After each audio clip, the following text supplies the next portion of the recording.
purposely invite the rock and roll element into our community? Well, what's wrong with a little entertainment? Entertainment is fine, but this... we have lots of big acts that come through here.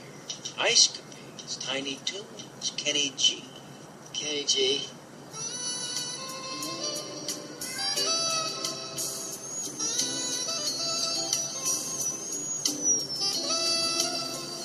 Dr. Bones, Dr. Bones, Dr. Bones.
Good afternoon, this is Dr. Bones Live, and today my guest is Marbles Jackson. Welcome to the show, guys. Thank you. So, first off, where did you come up with the name Marbles Jackson? Right. Well, it's to do with the cats I was talking about earlier on. I rescued some cats from a very bad place, and we just weren't meant to have them, and we ended up keeping them, and that was the names of the cats, and we just sort of named them after them, named the band after the cats. Well, because it does flow very well, I must say. I mean, it sort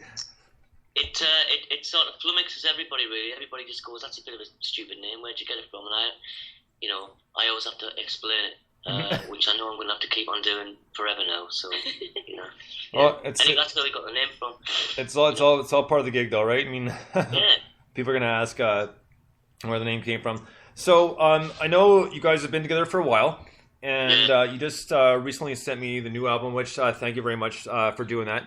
And I was glad you got back in touch with me because I know it had been about a year or so before since the last time I played your music. Now, this album, did it take the entire year to put together, or had you guys been working on it for a while? It came together in sort of spits and starts and stops, and when we recorded it, we only did it we had a sort of few days to get most of it done. Okay. We did some of it in a studio in London, and then some of it in our own studio. Yeah. And some of the tracks we've been working for quite a while, and the others are we did it in quite short period of time. Yeah. So it's a mix. Yeah. Of, It didn't just get done in one sort of... No. So, which is a bit lazy on our behalf, really, but it was just the sort of time we had to do it in, the studio time, and it was just one of those things, really. Well, right, but at the same time, too, is when you guys are writing and creating, putting the music together, you want it to sound right, you don't want to put it out, and then after it's out, saying, you know what, I wish I changed that, or I wish I'd spent a little bit more time with this, so... It's always like that. All the time. Even before we went to press the record, we were like, "Oh God, that hi-hat sounds awful. Oh no, I want to change this. I want to change that." But if you did that, you just drive yourself mad. So really, thank God we've got it all sort of done now, and it's too late to turn back. So any complaints, kind of about it.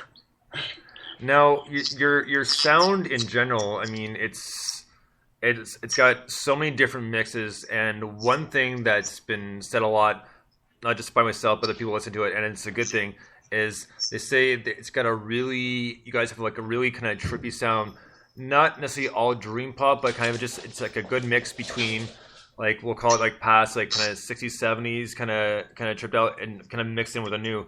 Now, that sound must have taken a little bit to perfect, or kind of for you guys to come to agreement saying, you know what, this is the way we want to go because this is sounding really good. How did that kind of come about? Like, what's the dynamic behind that? It wasn't, from my point of view, it wasn't a conscious effort to sit down and say, right, this is what it's going to be like. It was just kind of, Nalco and I started writing together, and at first the songs were quite folky and quite sort of basic and quite minimal, and then it's not until we got 2 other people involved that the sound started to expand a lot. And just sitting in our rehearsal studio and just in where we live and just playing, basically. Because at first, Nalco and I, when we wrote the songs, it was just Nalco and I singing on an acoustic guitar. Okay. And that's how we started recording. And then they just sort of got expanded, didn't they? From there, really. You know, and we just, once we got 2 more members, that's when it really started. The sound, you know, got a bit bigger, a bit fatter. Yeah, and the songs got a bit longer. Well, with sorry, with more people, I know, obviously you got a bit more expand, you got a little bit more room to play with. But with as far as like just like we talked about, as far as like songwriting goes and writing these songs, now do you guys pretty much share most of the duties for that, or does everybody kind of put in as a whole? We now go and I write the songs, and obviously any other input is welcome, but the actual core writing is done by Nalco and I. Also, we produce The music as well. So in a way, yeah. I mean, it started out just Nalco and I doing it, and then one of the other guys in the band's got a song on the album, and it's an instrumental called What Remains. So it's not just we wouldn't sort of like stop, prevent anybody from contributing anything, but in terms of writing the music, it's just Nalco and I. So no, it's always a curiosity to see how that the dynamic of a band works, as like I said, as far as songwriting, like music creation, and then just people's input, because it's obviously it's different from band to band, and that's what makes it so interesting, and that's what people want to know about, just the background, not just like the song's out now, it's a really good tune. Some people like myself kind of want to know like how it was essentially kind of pieced together, because I know there's a lot of work that goes into it, and trust me, just from playing around and recording things here and there myself, I know the frustration, so I completely and 100% have all respect for you guys, because I know what a pain it can be sometimes. It's a pain sometimes, yeah, it is. It really is. But I mean, like I say, with coming up with an idea, and then the 4 of us getting an 8 together, we looked at that. The guy Simon Gwynn, the guy who plays guitar and uses keyboard. He plays keyboards and guitar, and he also has like a sort of laptop with him. And he sort of, he'll sort of sample some sounds and fly them in as well, and that kind of give the songs a bit more, a bit more sort of things to have in there. And it wasn't just sort of playing guitars and drums. And so, when Simon joined, he sort of added that to it as well. And so, yeah, sort of broadened the sound out a little bit. And I noticed too, like I was checking when I was looking at your Facebook bio, is the fact that a few of you, pretty much the 2 of you, are just like multi-talented in instruments. I mean, does that make things a little bit easier sometimes, that you can play a bunch of different instruments, or? No, it's a bloody nightmare. It's just really because I've just been playing drums for years for other people, and I just, and it's not until I started playing the guitar and started writing, and I'll just sit behind the kit and play with my feet, and then sing and play the guitar, and then do it like that. Or Nalco will play the drums, and I'll sing and play the guitar. Or we just kind of it's no sort of set rule to it. It just depends what the song needs. Okay. Really, so we'll just kind of swap like that. Yeah, because I didn't play guitar before we actually started writing together. Oh, really? So, okay. So I think in a way that probably contributed like a unique sound, right? Which is quite unusual, because I'm not trained properly as a guitar player. Well, I mean, so I just play what I can in a way. So well, Nalco comes from an art background, you see, as well. Nalco was an artist, and so the music thing, was sort of secondary at that time.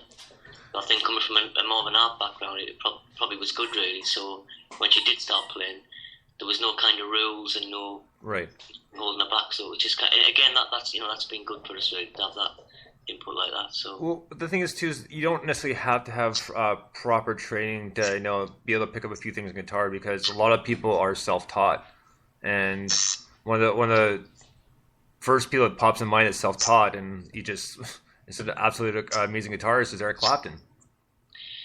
yeah, I suppose, he's a good guitar player. I know he's yeah.